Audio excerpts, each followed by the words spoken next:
We'll upload new videos every week on this channel with fresh ways to make money fast, so go subscribe and turn on the notification so you don't miss out on the next video we upload. Motivation is a powerful, yet tricky beast. Sometimes it is really easy to get motivated. This, I think, is the essence of motivation.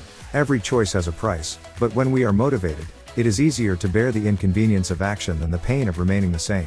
Somehow we cross a mental threshold, usually after weeks of procrastination and in the face of an impending deadline, and it becomes more painful to not do the work than to actually do it. Stop waiting for motivation or inspiration to strike you and set a schedule for your habits. This is the difference between professionals and amateurs. Professionals set a schedule and stick to it. Amateurs wait until they feel inspired or motivated. The most important part of any task is starting. If you can't get motivated in the beginning, then you'll find that motivation often comes after starting.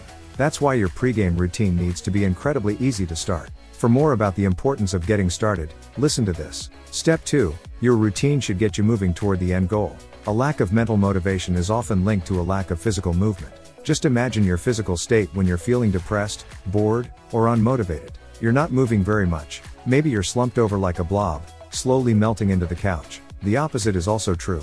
If you're physically moving and engaged, then it's far more likely that you'll feel mentally engaged and energized. For example, it's almost impossible to not feel vibrant, awake, and energized when you're dancing. While your routine should be as easy as possible to start, it should gradually transition into more and more physical movement. Your mind and your motivation will follow your physical movement. Step 3. You need to follow the same pattern every single time. The primary purpose of your pregame routine is to create a series of events that you always perform before doing a specific task. Your pregame routine tells your mind, "This is what happens before I do _." Eventually, this routine becomes so tied to your performance that by simply doing the routine, you are pulled into a mental state that is primed to perform. You don't need to know how to find motivation, you just need to start your routine. Your pregame routine is the trigger that kickstarts your habit, even if you're not motivated to do it.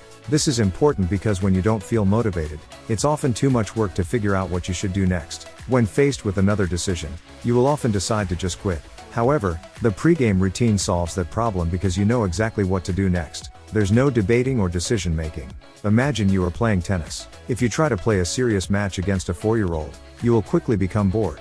The match is too easy.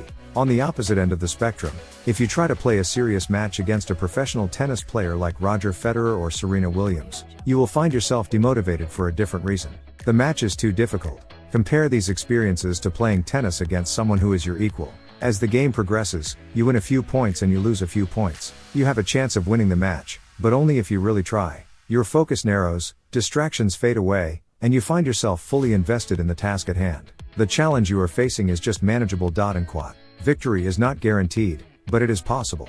Tasks like these, science has found, are the most likely to keep us motivated in the long term. Human beings love challenges, but only if they are within the optimal zone of difficulty. Tasks that are significantly below your current abilities are boring.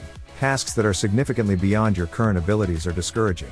But tasks that are right on the border of success and failure are incredibly motivating to our human brains. We want nothing more than to master a skill just beyond our current horizon. We can call this phenomenon the Goldilocks rule.